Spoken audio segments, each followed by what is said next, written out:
Hey guys, so we are live. Loretta will be with us shortly. Let me see. How do I invite her? Let me see.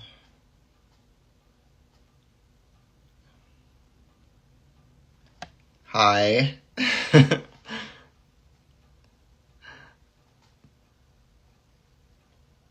Hey Prince Peachy, Sailor Roris, I believe is how you pronounce your name. I'm sorry if I butchered your name.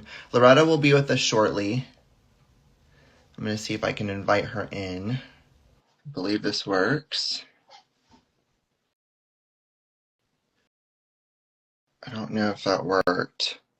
Hi, Yuri. Yeah, definitely one of, for sure. I'm glad you can make it. I'm sorry you're not feeling well. I think it added her. Give me 1 second. I'm trying to figure out how to do this. Um,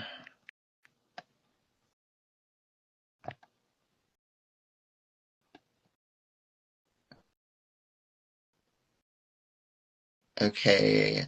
I think I did this right. Let me see. I think she's supposed to accept. I'm not sure how. Is unable to join. Okay, let's try this again. Why is she unable to join?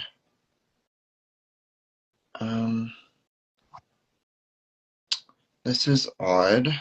So I'm trying to see if I can get Loretta to join. I'm not sure why. Let me try this again. I've never gone live with somebody else before, so this is my first time doing this, so I apologize. Are you there? Yes, I am. Hi, how are you? I'm good. How are I'm you doing? doing pretty good. How are you? We all set up here. This is good. I believe so. We got a few people with us already, so. Hey, I meant for her to come up first. I thought she could do the talking today. I'm sorry? I thought she could do the talking today. That would be awesome. This is my only piece of merch that I. Well, I mean, it's a great start and our program. That's all it is. It's a good start. We got to start somewhere. I know. My nephew gave it to me for Christmas one year, and I just love her. She's so cute. I don't have one of those yet. I don't know why, but I have something you don't have. exactly. That's great. It's fun too because you can share, the different pieces that you do have and that you don't have, and people can, Yeah. yeah. Oh no, I lied. Hang on. I have these. Those are pretty. Is that a pen? To be sent by Lunitkas. Oh wow. Yeah, those are like took me a while to figure it out. The makeup stuff is a bit of a conundrum to me. a lot of it. Anyway, they're beautiful, so I do have a few things. Yeah. Anyway. Well, how are you doing this morning? Or this afternoon? No, I'm good. I'm really good. I know we're an hour apart, but in Toronto here, we're having spring. Feels like it, which is great. We've had a bunch of days of sunshine. All the snow has melted. I bet you're enjoying that. Yeah, we had a ton. Of yeah. But it's good. I love spring. Nice to see the sunshine. Yeah, we're getting some spring weather too. We actually got snow here in Texas where I'm from. So I think back in January, and we don't normally see snow down in Southeast Texas. So that was pretty. That must be pretty unusual. It is. I think the last time we saw snow, I believe, was in 2021. We had like the whole statewide freeze and everything. And, I remember that. Yeah. I remember. Okay, let's not talk about the weather. Yeah. We have more fun to talk about it. So how about we start off with how did you get involved with Sailor Moon? Ooh, okay. Well, it was kind of an unknown. So anyway, I was doing commercials. I was started doing on-camera commercials when I was about 14, which was, that was a lot of fun. I was nervous. I was nervous. It took me a long time to get used to the camera and kind of giggle in front of the camera. It took me a long time to figure out how to get comfortable. But anyway, I started working at a recording studio part-time. Okay. And sometimes they needed people to do some dubbing, like just some, not dubbing, sorry, demos. Like, hey, Loretta, can you sit in? We need a voice for this. Right. And then I thought, why don't I just put a voice reel together? Put the voice reel together. I had an agent. And then, like, after a few years, this huge casting call came out for Sailor Moon. And everybody went. And nobody really knew what it was. Or it was just so new and so weird because it also introduced new technology that we had to use. It wasn't just straight recording. You were dubbing and you were using the Rhythmaband, we can talk about later. But so I went out for the casting call and I auditioned for all the Sailor Scouts. Oh, wow. Yeah, which was a blast, especially when they were changing them over. Right. Like Mary Hawks left, and was she the first Sailor Moon? She was the second. I believe Tracy Moore was the first, and then Terry was. Right. So when Tracy left, a bunch of us got to audition, but I was told I was too nasally. Oh, wow. Well, I know, but it's true because if you listen to the Sailor Scouts, they have really clear voices.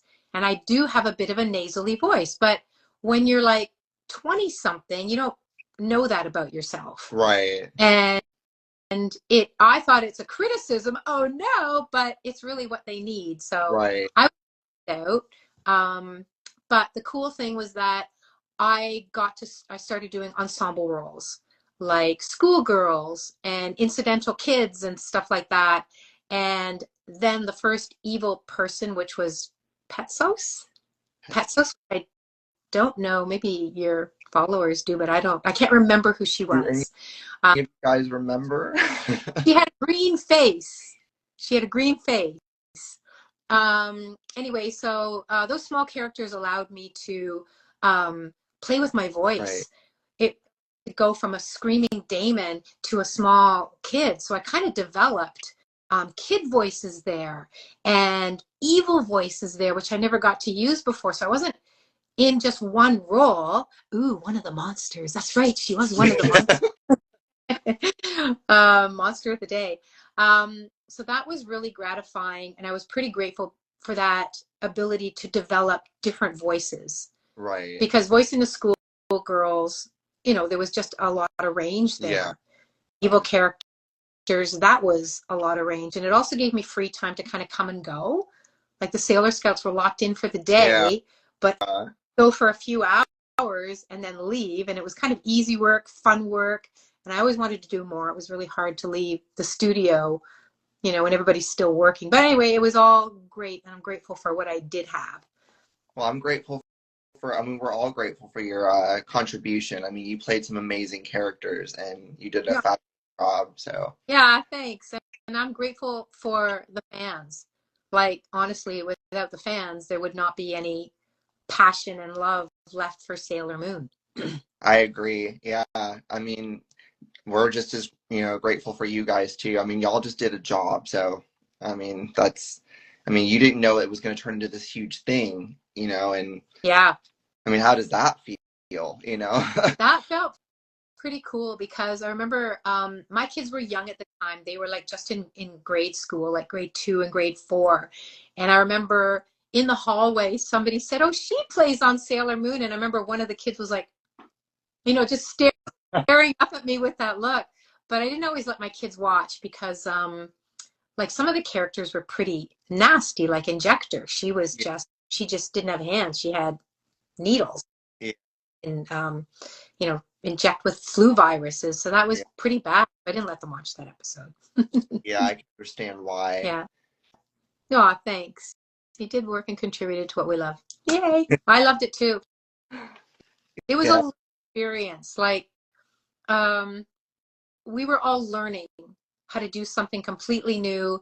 And we were all sometimes insecure about it, not sure about what they wanted. Also, because it was dubbing, it wasn't like straight voice. Right. Dubbing, that was a whole other layer to working that you had to learn. And some people couldn't hack that, the other layer of like the rhythm band, working with that, with the dubbing. So that was another learning thing. But, and you're young, right? So you don't have that confidence when you're a kid. Yeah, I bet it was pretty nerve-wracking. I know that from interviews I've watched and I've heard that it was a pretty overwhelming experience trying to get used to the rhythm band because it was such a new tool. So I can only imagine. Yeah. Yeah, that's crazy. So did you have any prior knowledge of the series before you were cast? No, not at all. It was just like, just, I do remember a little bit of chatter that there was something coming. It was from Japan and it was dubbing. But it was really, really vague. So we didn't really know until we got the scripts and we're reading through them like you're hungry for work, but also for something cool and new. It wasn't your traditional cartoon. Right. So that, a lot of buzz about that. But I remember hearing just like a little bit that they were like kind of futuristic and that they changed clothing, that they were scouts. And we're like, okay, well, that's kind of cool.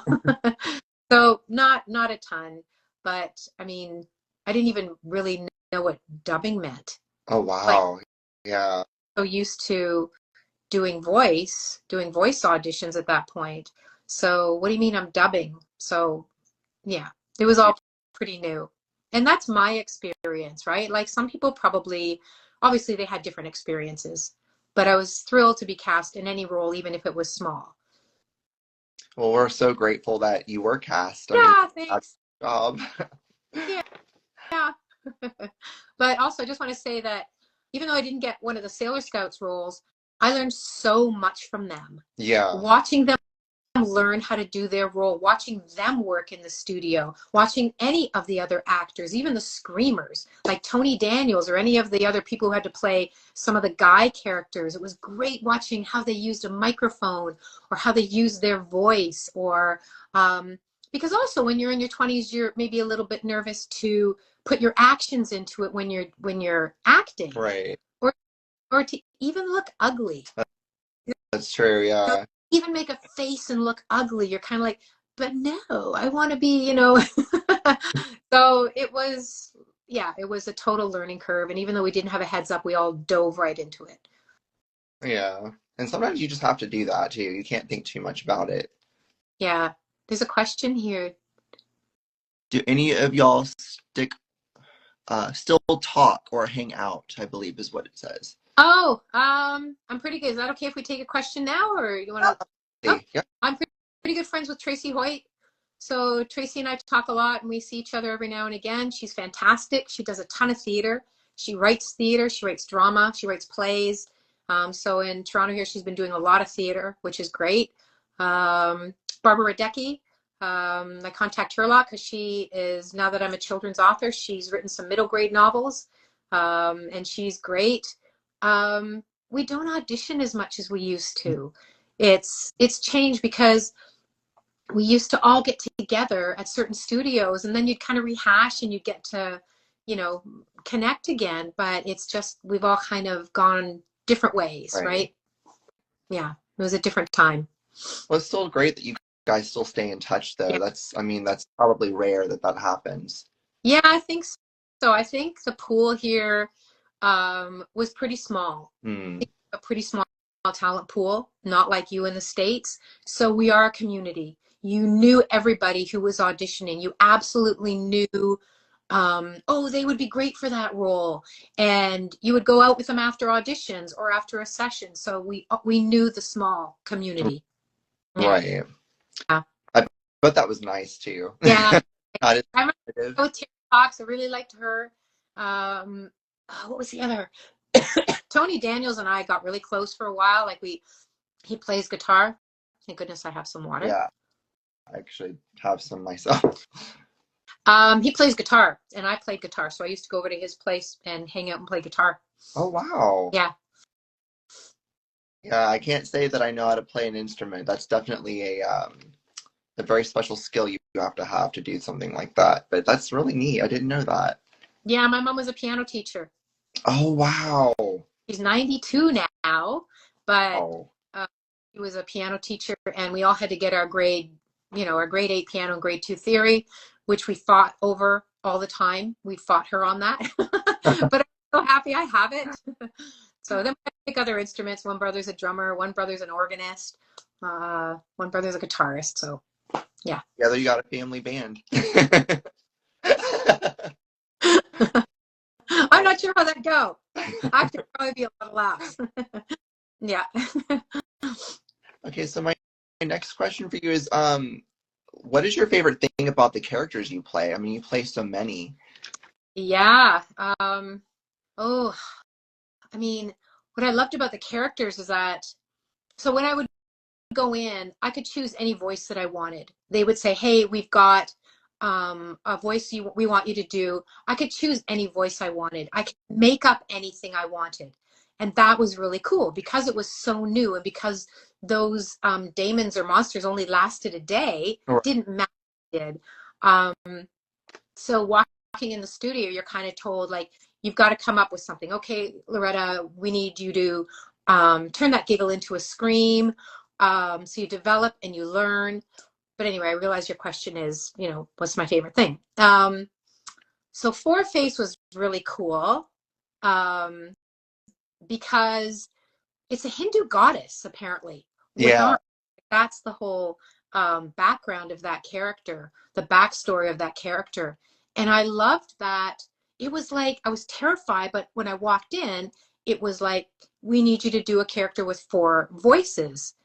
And I thought, they think I can do this, which was great.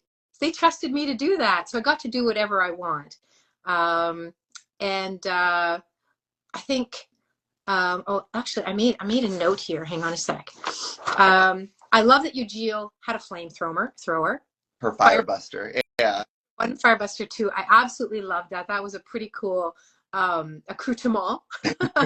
I love that she had red hair, so much like me. Yeah. I love that she was kind of a teenager and like a teenage angst, but also that she was nerdy and also that she was kind of hot. Like that was all. Sorry? She definitely was, yeah. It was a really cool package. I love that she drove around in a car, and I really loved that she played the pipe organ. Like I said, I've got a brother who plays the pipe organ in a church, and that's been his job all his life. He plays the organ. Anyway, I thought that those were really cool. You have to hand it to the writers. Right. That they gave these characters so many layers. They definitely did, yeah. Yeah. A bit of trivia. You know what piece Eugeal was playing on the organ? I can't say that I do. It's called JS Bach. Anybody know? Anybody know? You get a postcard if you know it. Oh yeah. Whoever gets this right gets a signed postcard. Yeah, I've got a few of them here actually. They're mostly Eugeal. Oh wait, I've got some Diana. Hang on. Ah, there she is. Okay, there we go. I got some Diana cards too. Everybody's Googling it right now. Yeah.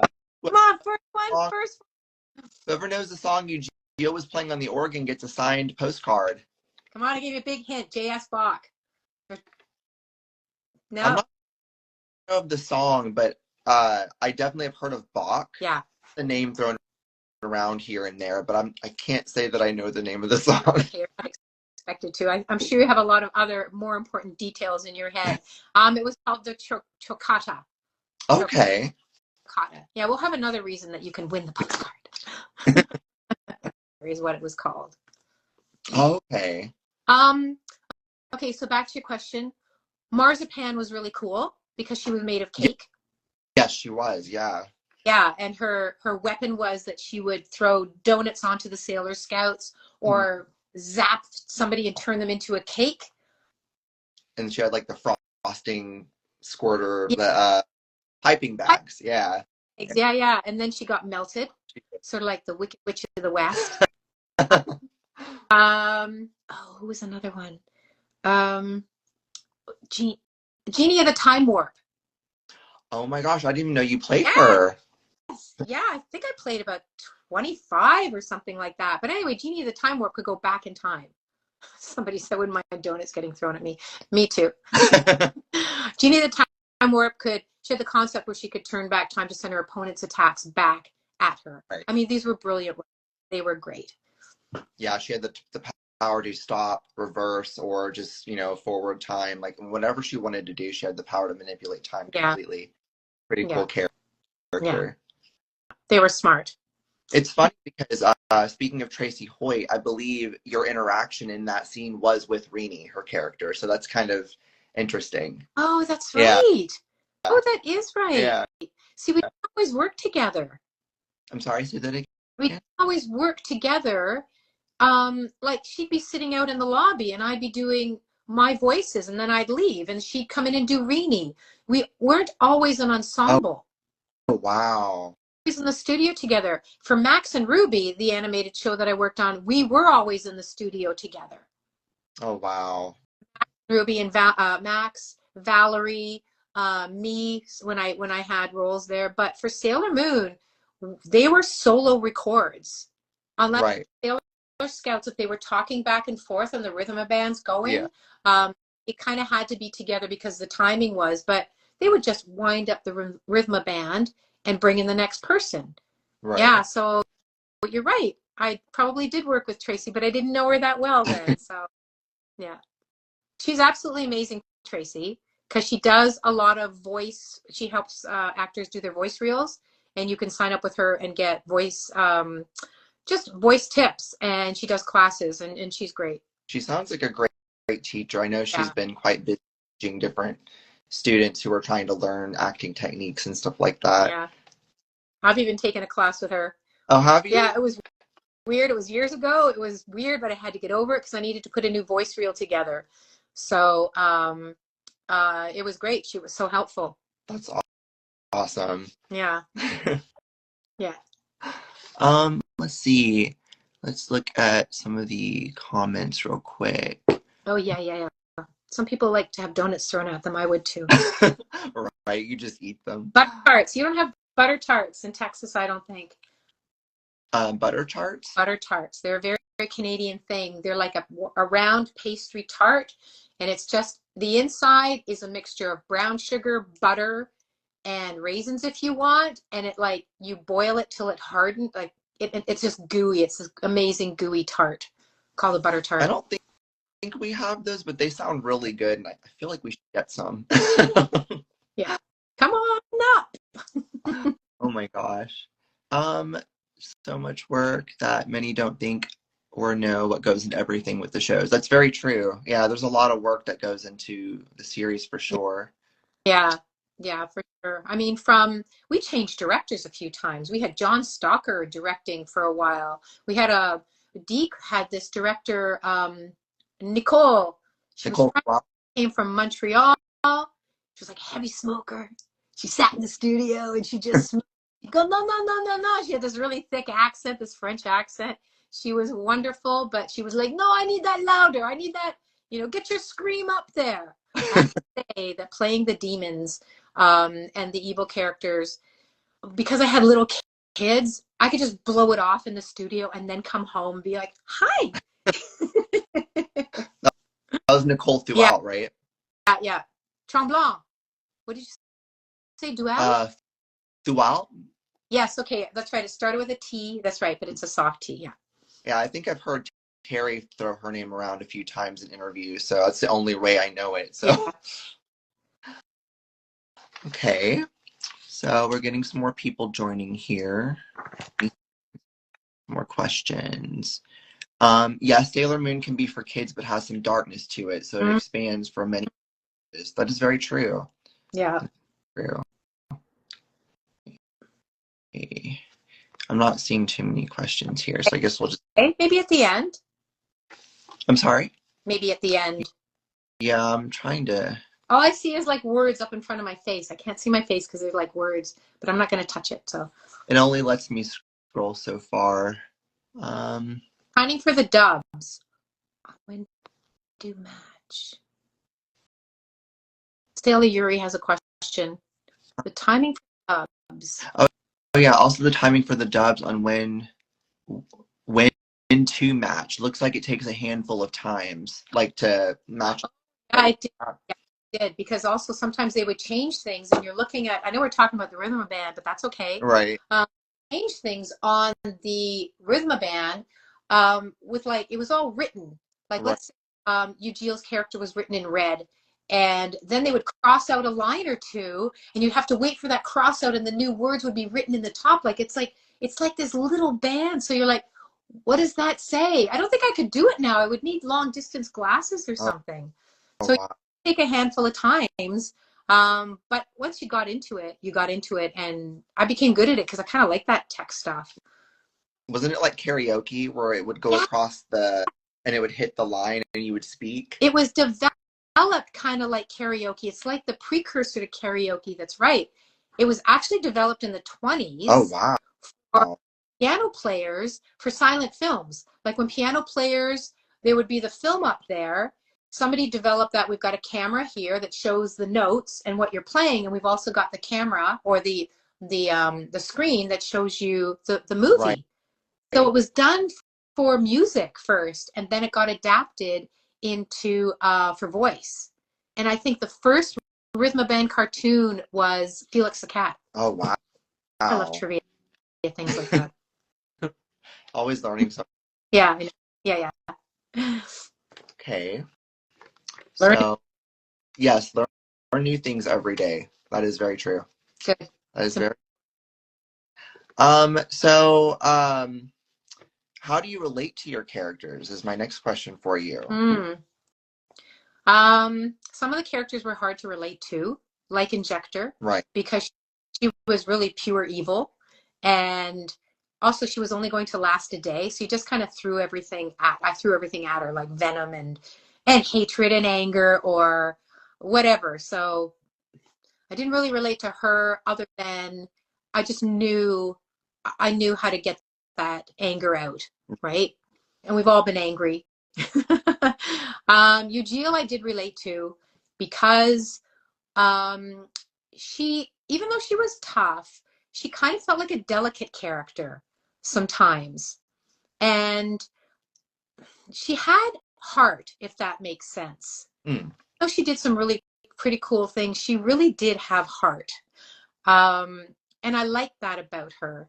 And I also had more time to get to know her, where the other characters died off really quickly. So Eugeal, I got to sit in her for a little while, which was fantastic. She felt like a high school kid. She felt like me a bit as a high school kid. Smart-assed, kind of calculating, maybe a little bit manipulative, and pouty when she didn't get her way. And I was kind of like that. But I really liked that she had so many facets to her personality. Yeah. And that I could dig into any one of them if, when I needed to. I kind of embodied her for a while, and I was really sad at the end when her car went off the cliff. Yeah. And I felt sympathy for her when she got bullied. Right. Sorry? By the other witches, the Witches 5. Mehmet especially, but I have 3 brothers, so I was picked on relentlessly, like constantly. And I grew up on a street where there were like 8 boys and no girls. Oh. And there was one family with a girl on my street, but they wouldn't let me play with her because I was too loud. I was such a tomboy. So you kind of know, we grow up with, sometimes bad things happen and they teach us things. Right. So it's not always a bad thing, and we keep those with us through our lives. But anyway, that's how I would kind of relate to the characters. Diana the cat, she was sweet. Everybody loves a kitten, so that was easy to relate to. And I loved playing little kid voices too, so I was pretty lucky to nab her. Yeah, you definitely had some great moments as those characters too, and I relate to a lot of the things that the characters go through too. I feel like the characters also taught us, the audience, the fans, a lot of things too. So, whereas you guys, were learning from them as you were creating the characters, we also take things from the characters too. So, even the villains, even though they could be so evil and funny, you also learn things from them as you're watching their part of the story too. So that's always So who did you relate to? Like, who was kind of a go-to for you that you liked the best? I mean, maybe it wasn't through this series. Maybe it was Well, the later. I guess if we're speaking Sailor Moon, I would have to say Sailor Moon. I know that's kind of a, a kind of a, I don't know. It's why Sailor Moon? But no, I like video games. I like to sleep. Um, let's see, I am a little klutzy. That is something. Now everybody here knows that. I got something. A little klutzy. I like food. I like snacks. I like video games. So I don't know. She has a lot of. I did have a bit of, self-confidence issues when I was younger. And so I think I can relate to, when she gets scared, she doesn't always have that confidence to, do the right thing or, Right. step where she's afraid. You know what I mean? So I could relate to that a lot. And, when it comes down to it, it's like, even as adults, we get scared. So it's like I have those moments now and it's just like, you kind of have to, I don't know, garner your own positivity and just kind of go into it and, get the job done or, tackle whatever needs to be taken care of and your own way transform, if you will, like she did when she became Sailor Moon. So I can relate a lot to her. Yeah, and that's an important part of, that's why it was so fun to play the evil characters, because you can transform. Right. You can be honest about what your darkest inside feelings are sometimes, and it's okay. And that's what's so great about the Comic-Cons, that anybody can be who they want and you're not judged, and you can be a little bit different, and that's okay. Being different is good. And everybody feels like they belong. They feel like it's their community, and that's I get choked up sometimes when I've gone and I see these kids and I see kids with autism. I see kids with special needs. I see kids that are just so out there, and they have the nerve to, dye their hair and piercings. And it's like, I never had that nerve. I never had the guts to be different like that when I was that age. And, here you are being honest with what you feel are your difficulties, and that is part of it. It says it's okay to be who you are. It is. You are. One thing I learned from Sailor Moon is that imperfections are not a negative thing. I know a lot of people can think like, this, I shouldn't, I should be afraid of this quality or this part of myself, but actually those things we can learn from them and it makes us a lot stronger. I feel like imperfections are strengths and I've learned to be very appreciative of them. Yeah. So I think Sailor Moon has definitely taught me that in particular is that, imperfections are not a bad thing. They're actually a great thing. Yeah. That's what lends itself to its longevity. That's why it's still around. I 100% agree. Yeah. And I think that's important. I 100% agree with you. Got some more people joining here. Yay! Miss Tammy Reed's joined. Hello. Hi. Amber Williams. Sailor Rafa. Hey. We got all sorts of people joining here. That's great. Great. Hi. Sailor has made us stronger through the years in everyone's journey. Well said. Absolutely. Even the actors, honestly. You can't do something like that and spend hours and hours, voicing a character and not learn something from the people you're voicing or from that character, no matter how evil. Because evil is always vanquished. Evil is always, it can only go so far. Good always conquers evil. Yeah. Yeah. Okay. Well, we're talking about being honest. Well, you and I had a chat prior to this interview, and both of us discussed acting. Mm-hmm. We're going to dive into a little bit of that. So you and I both have experience doing some acting. I think that's the first time I'm sharing that publicly. I don't talk about that. Yeah. What? I'm not sure. I usually kind of keep it separate from the whole social media thing, but yeah. Okay, no, that's really interesting, because when I was in my 20s and 30s and doing a lot of acting and a lot of auditions and stuff like that, people would ask me what I do, and I'd say, because I didn't, and it's bad, but I didn't give credibility to being an actor, that anybody would respect it. Oh, you're an actor. Yeah. Me, that's just my problem. So, I mean, you don't have to say, but do you know why you don't? I'm not really sure. I guess I preferred to keep them separate for a little bit. I didn't really give it too much thought. I guess it's just, I didn't want to be known for that. If I ever, tried to get into a social media career, it's, trying to keep them separate, I guess. Yeah, that's understandable. But I guess at some point, one point or another, I was going to talk about it, but just never really figured out when. Yeah. But now everybody knows. Yay, it's out there. So, yeah, like, I know we both, come from different backgrounds when it comes to acting. I figured maybe we can talk a bit about our experiences in the business. You have been in the business probably for a lot longer than I have. You've seen much more of it. I've mostly done commercials. I know you've done a lot of voiceover, and I'm sure you've done a lot more than that too. Yeah. But tell me what like when you go out for an audition, what do you get called for? Are you getting called for voice? Are you getting called for on camera, industrial films? We're a smaller community in Canada. Right. Like I said, smaller pool of actors. So everybody kind of goes out for the same thing. And there wasn't a stuff that came like you guys have, everything comes to the States. Right. I would say mostly on camera. I do have a little bit of voiceover training. I think I've done like maybe 1 or 2 voiceover auditions. I never booked them, unfortunately, but mostly on camera commercials. I've done a good handful of those. I'm sorry? Good for you. Oh, thank you. There's a little bit of a lag, so there's times where I can't hear. Yeah, I apologize. Yeah, but I would love to get into voiceover, and I feel like, getting involved with the whole Sailor Moon reboot series and watching that again, it's like reliving it, has made that desire stronger to want to pursue voiceover.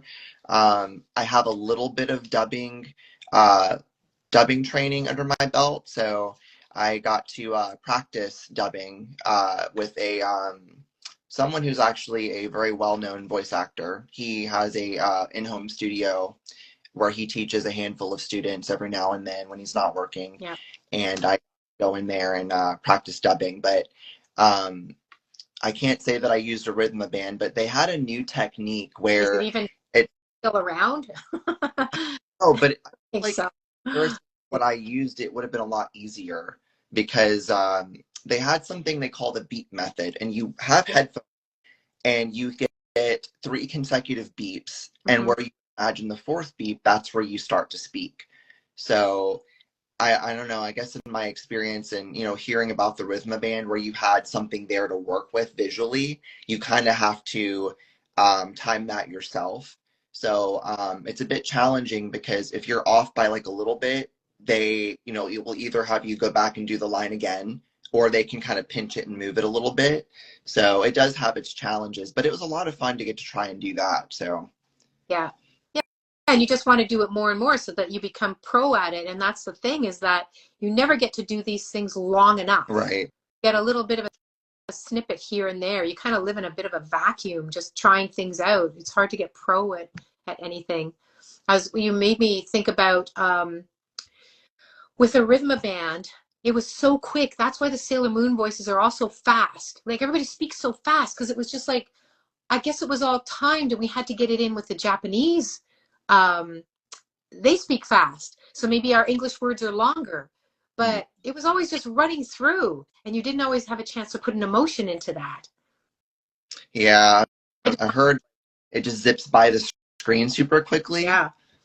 So I'm sure that it had its challenges too. I think they even have an electronic version of it where it's digital. I feel like I've seen that somewhere before.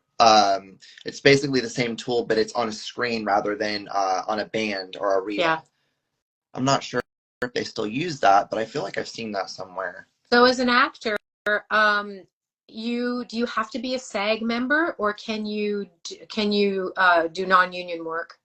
You can do non-union work. I do a lot of non-union work. I'm not currently with SAG, so most of my work is non-union. So you can do either or. So you have a bit of a variety here in the States. Yeah, yeah, we can't. If you're an actor member, you can't do non-union work. Oh, wow. Yeah. Wow. I didn't know.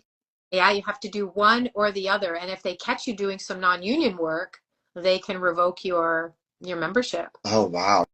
Yikes. Different. You guys can do both. And there's a ton of non-union work now. Like my agent doesn't get that many breakdowns like she used to. I'm going to start doing audiobooks, I think.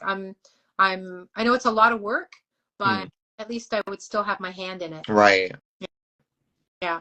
You might have the opportunity to do audiobooks. My agent has sent a few, I don't get as many voiceover auditions. I think it's because I'm still training for it.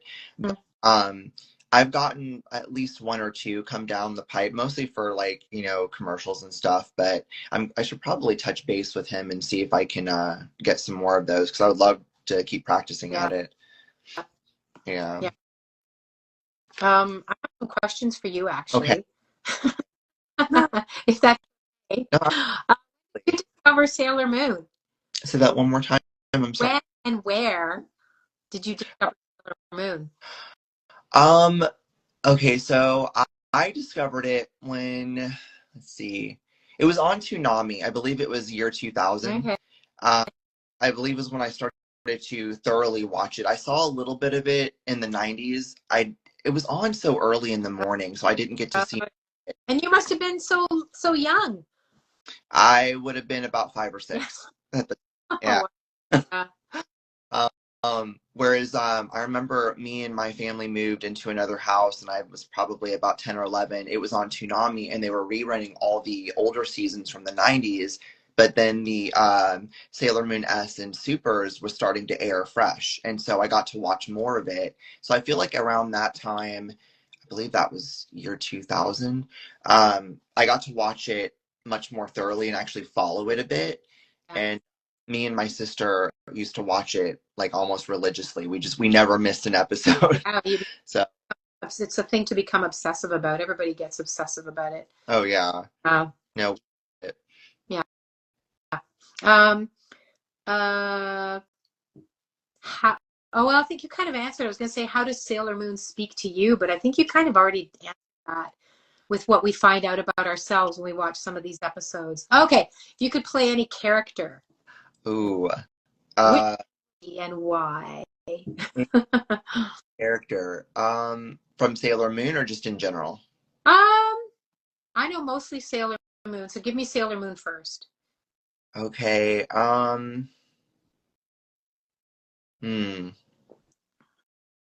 Probably Sailor Moon.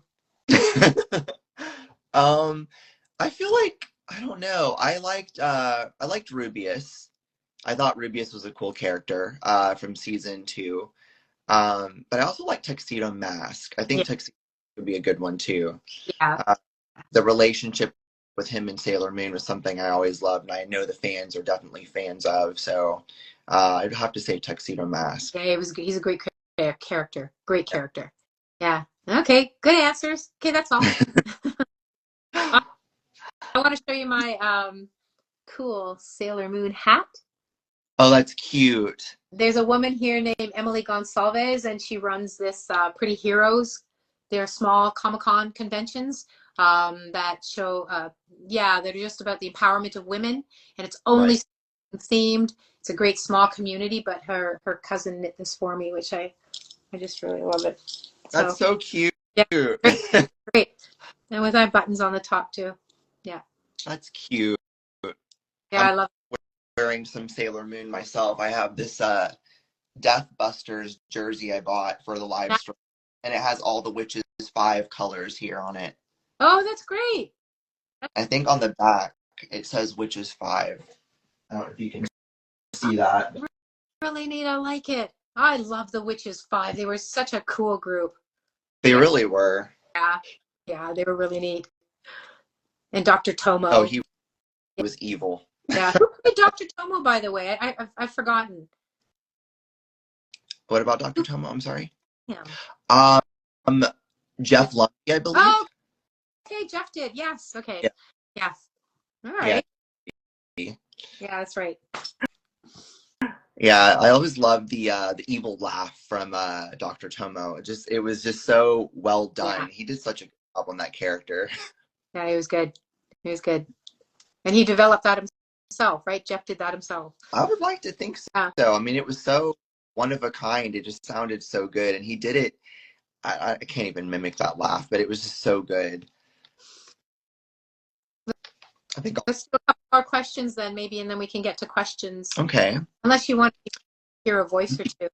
Yeah, no, I would love to hear some voices. Would you guys like to hear some character quotes? I've got some Eugeal here. So, like I said, the rhythm band was really fast, right? Right. I don't know if I could do Diana anymore. Okay, here's Eugeal. Sorry, drink of water. I would eat a green apple. Those are good for you. Yeah. Before a session. Okay. Ha! Ha! Mamet is a real slime. No, that's not right. Hang on. Mamet is a real slime bucket, and I won't forget what she did. She's all sweetness and light when I'm around, but she's a horrible little hypocrite. Oh my gosh. Was that her? That's amazing. Yeah. It higher? I think it's about right. Okay. Yeah. Okay. Diana the cat. Oh, but I mean, Eugeal had some of the best lines. She really did. She really did. And I can't remember. Oh, there was one that I used to say. Her sarcasm was great too. It was. Okay, so Diana the cat. I'm not sure if I can get up there anymore, but Diana is. She's right. Oh, I sort of gave her like a little kind of New York kind of a thing. So she was like, I'm Princess Rainie's faithful companion in the future. Artemis and Luna are my parents. See, that's not even as high as she was. She was even higher. Yeah, but it sounded really good, though. I could hear it. Thanks. Hey, Holly. I have a friend joining. That's great. Oh. From Italy. Got lots of joining. Hi, Roxy. Got Moon Roxy. Sailor Moon Obsession. Hi, Sin. How are you? Getting some new people in here. Awesome. Hi, Sailor Bear. Sailor Collectibles. We got lots of people joining. Yeah. How you put so much effort into those voices, into those sounds. Right. It's really sad. It's like it's done and you're done for the day and you kind of go home a little bit bummed out. Yeah. Because that character, isn't going to come back again or whatever. It's almost like you leave a piece of yourself there, kind of. You know what I mean? Yeah. Yeah, I think it was a very special time. I think it was a unique time.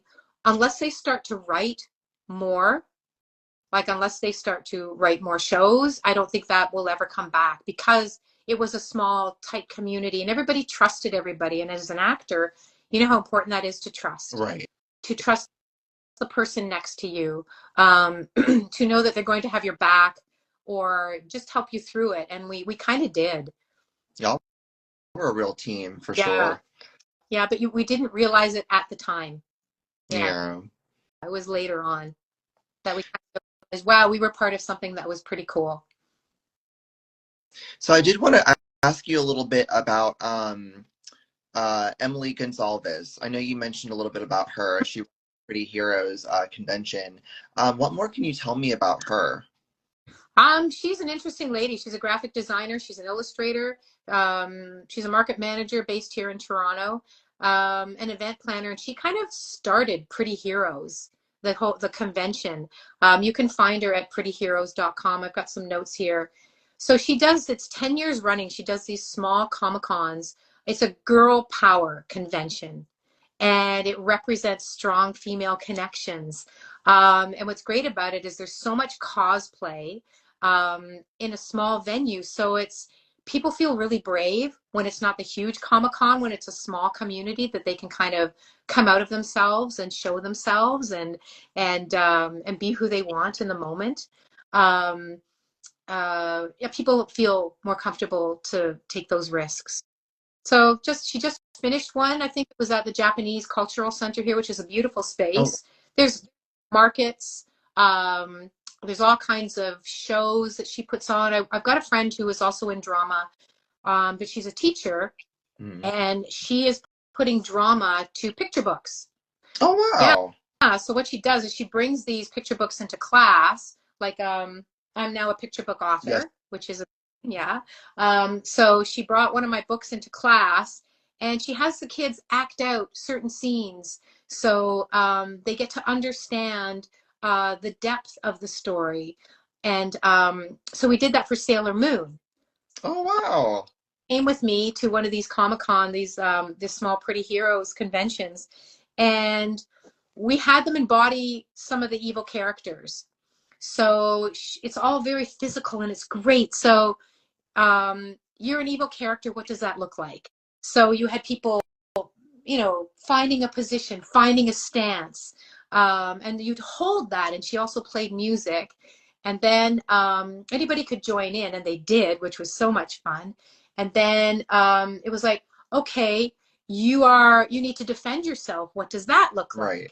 So, people would do things like this, or, like that. And then she would have people change back and forth, like in a rhythm, back and forth to a villain, back and forth to but she has all these really great theater games that she teaches the kids or the audience to get involved in, and it was a really neat experience. So anyway, that was one thing we did at the cause at the Pretty Heroes convention. So you can look Emily up at prettyheroes.com. I'm gonna have to look her up and possibly follow her. Is she on Instagram? Yeah, I think she is. Yeah. Okay, I'm about to give her a follow. Yeah, sure. Yeah. And her cousin knits great hats. No, those are cute. Yeah. We got one more question. It says, if it hasn't been asked already, how did you get into the voice acting business?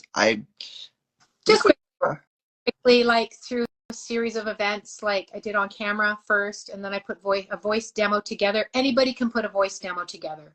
Just find out what the criteria is. It's usually like 2 minutes long, and you want to give the producers listening a taste of your ability, but right. only voices on that you are strong at. Not that you're going to lose in like a few minutes. I've worked on shows where people couldn't maintain their animation voice, and that was, they couldn't keep it up through a whole day of work. So, and it is hard on your voice. So you need classes, and you need, good, healthy strengthening, healthful methods to take care of your voice. Right. Yeah. Thanks for the question. Thank you. Lots of new people joining. Yeah, it's great. So I want to talk to you a little bit about your books. I know you're a author now. You write books. Yeah. Just name a few. And AJ Slept, Stopwatch from Grandpa. You've got quite a few. I'll show you just my research.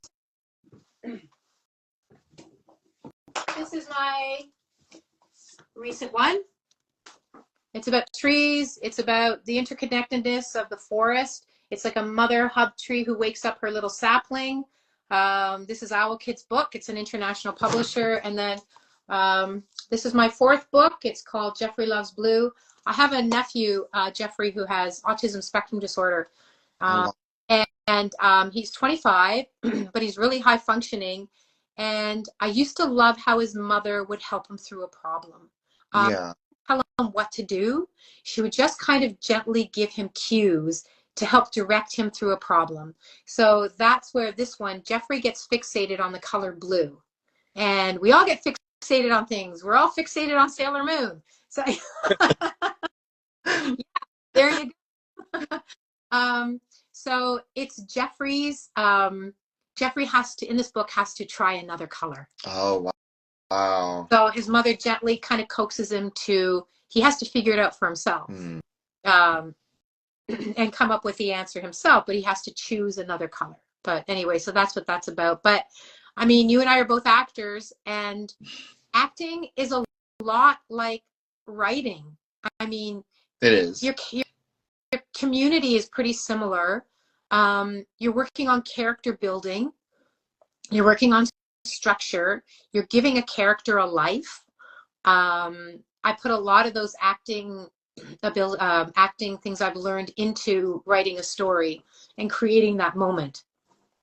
Yeah, they're definitely similar for sure. And it's funny because I feel like when we were talking a few weeks ago, I thought a little bit about them. Like, there's a lot of similarities to writing a book or a character in a book series, just like, when you build a character, whenever you act out, a story in a script or for a movie or TV show. It's a very similar process.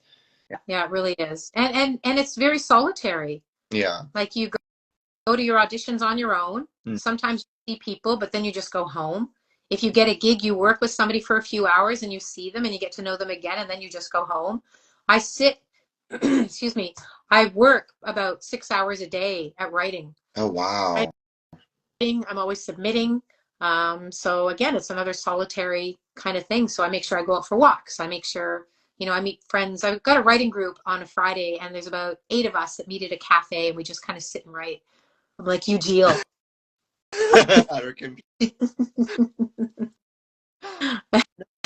Oh, here we've got a great question here. Maybe we have a question. Avengers, Guardians of the Galaxy, or X-Men? Oh, Guardians of the Galaxy. Oh, that's a great question. I'd love her to team up with Guardians of the Galaxy. She'd be good. Sorry? That was a great question. Yeah. Like, what is it? Cross universe. Yeah. She would have to toe the line a little bit just to immerse herself and be trusted, and then she could break loose. But I'm sure she'd do an awesome job, though. I think she would. Yeah. She wouldn't die in a car crash then. No, not like Eugeal. I feel like Eugeal would do a good job, too, because of that firebuster she had. Oh, Diana. Oh, my gosh. I'm so sorry. It was Diana she asked about. Yes, of course. Diana would team up with well, actually, she'd be good in the Avengers, too. She could, like, hide in a purse. Yeah. She's great in any of them. Because she's so tiny. Yeah, I know. Yeah, she was pretty cool. Yeah, I always loved, I feel like the cats, like you had all the Sailor Scouts and all the villains, but the cats, they were some of my favorite characters in the series. Yeah.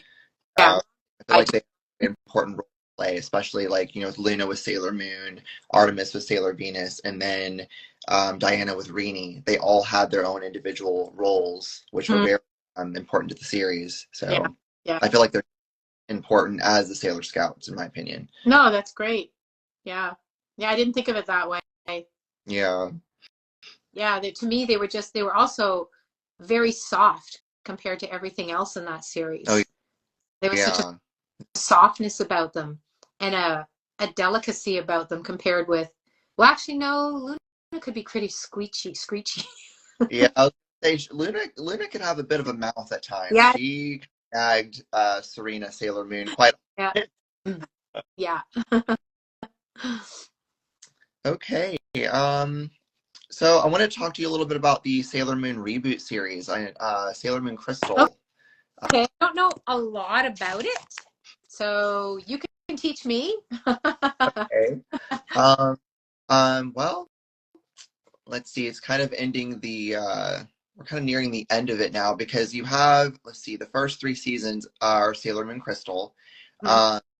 And then the last 2 seasons were broken up into films. So you have Sailor Moon Eternal and Sailor Moon Cosmos. So there's a little bit of a variety. You have episodic, and then you have 2 films, which are broken into 2 parts. So technically, I guess that's 4 films. But if you have Netflix in Canada, I believe a bit of that is on there. Yeah. I'm not sure if you... For it. Netflix. I'm going to have to look for it. Did they carry anything from the old series, or did they omit that whole story? Like, is there any material from the original? Well, I mean, the thing is, I believe it's strictly following the manga, whereas the original 90s series, it strayed off at times, but I feel like it, oh, hi, Em, how are you? My nephew. Hey, Luke. Anyway, Yeah, sorry. Go ahead. oh, it's okay. I'm trying to read these here with you. Um, but yeah, I feel like it follows the manga, so it's a little different. But I feel like there's some similarities because the 90s series, I believe, was being developed as the creator was writing the series, like writing the manga. So they were kind of being done simultaneously. So it differs a little bit.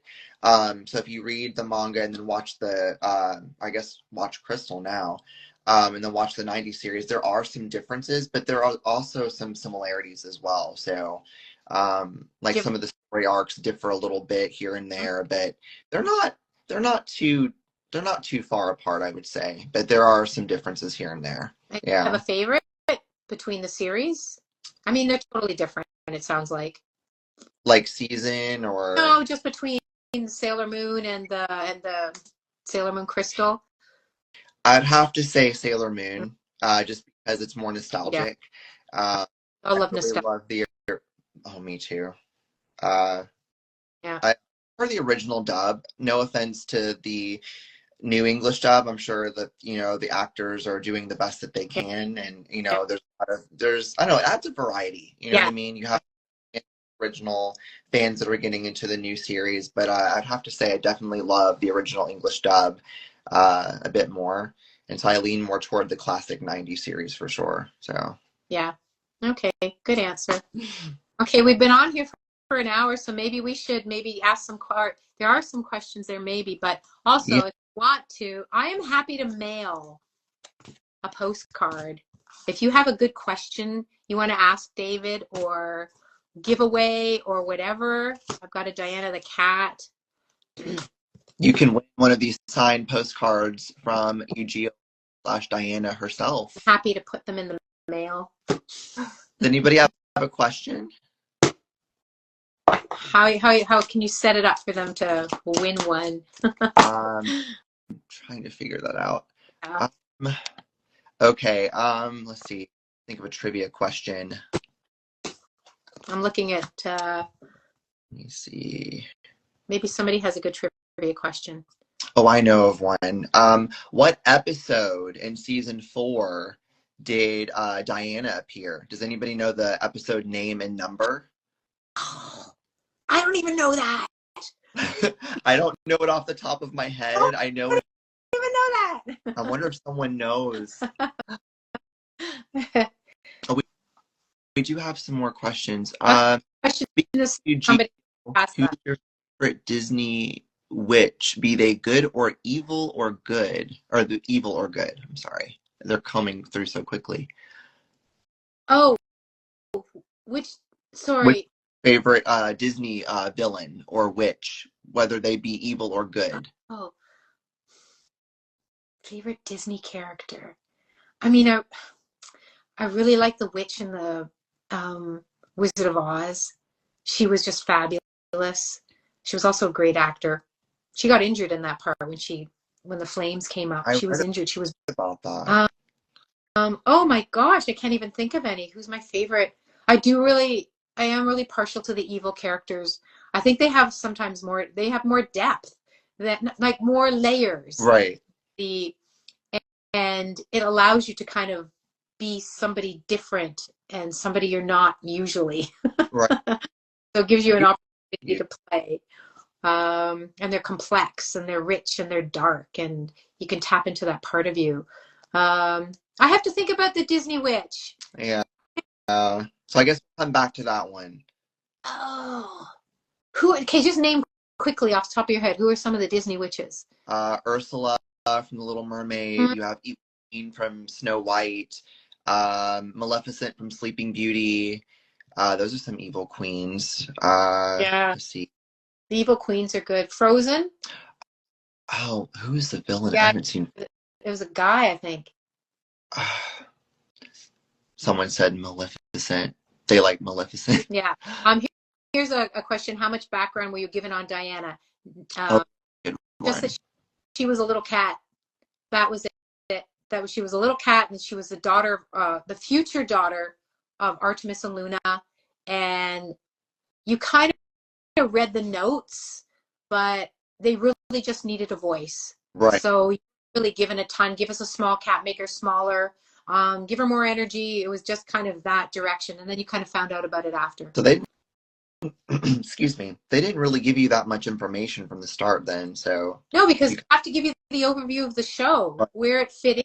Like, these roles were all compartmentalized. You come in and you do four-face for a day and then that's gone, but you don't know how it fits in or who else is, you know who else is playing that, but you don't know how it fits in with the bigger scheme of things. So they were all like in little boxes. So no, we weren't given a lot of just play it and thank you so much. Just, you know, come up with a voice and thank you so much. Okay, let's see. We got, do you like when the evil characters have redemption or if they stay evil? That's a good question, actually. That's a good question. I love these questions. I like when they change, like they kind of morph, but and maybe learn something, but I do like when they stay true to themselves. Yeah, I think that's a great quality. Yeah. I do like if they're too evil, that they're just gone, that they just need to disappear because there's no redemption there. You know that they can't be redeemed. Kind of like Eugeal and the car. Yeah, she could have redeemed if she knew that that would be the consequence. Would she have been redeemed? Would she have redeemed herself? No, I think she still would have had maintained a real level of nastiness, but I think she would have tried. I feel like she would have tried for sure. Like, she tried for this much. If Artemis' long-lost sister was a duchess, how would Diana like being related to Disney's Aristocats? Not sure. Who is this person? I have no clue. How would like being? I don't know if she'd want to be related to the Aristocats. I think they were just too clean cut for her. I feel like that too. Plus, Diana came from royalty. I mean, she was Princess Disney's cat, so I don't think that they would mix very well, honestly. The poor peasants of the family. Yeah. And Diana's sassy and confident and cocky. So, yeah, good question. Thank you. Okay, so let's see if we can try and find. Yeah, I'm not sure how much battery I have left, so we need to kind of wrap this up here. So does anybody be my doll? If people haven't seen my beautiful Eugeal, my neck, complete with skirt, still got the tag on her. Okay. Let's see. How can we let's see if we can give away one of these signed autographs. You could do on your Instagram page or whatever. Yeah, I'll probably just do a giveaway later on this afternoon or something like that. Yeah. But yeah, do you have any more questions for me? No, but I do want to wish you luck with pursuing voice work. Keep listening. Keep listening to everything on the radio that you can, like commercials and everything, and get the feel of the time. I remember at one point, it moved from the tone of the world moved from fun and light and hey, it's Susie Shear, like all that joyous stuff to you need to save money for the future. Like it just became a more serious time. So keep your ear open for all those nuances and good luck. Thank you. Keep much. When you I'll do that for sure. Sorry, I was yapping over you. What'd you say, David? Oh, I said thank you so much. I'll definitely do that. You're welcome. Alrighty, well, one last question here. Sorry. Such a sweet thing. Thank you just for saying that. Part of my child. That's so great. What's this one? Do you think that the method of isolating voice actors to just their material and not how they fit in the bigger scheme of things is good or bad?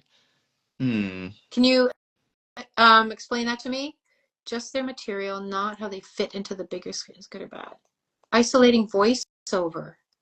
Yeah, I believe that's what they mean. This is VA. Is that voice acting or voice acting? Oh, to their material and not how they fit into. Oh, it's a broad question. I'm sorry. Yeah, I'm not. I can't tell if that's voice acting or voice actor. Because I know normally people when they say VA, they mean voice actors. So. I think it is important to, if this answers the question a bit, it is important to fit into the bigger scheme of things.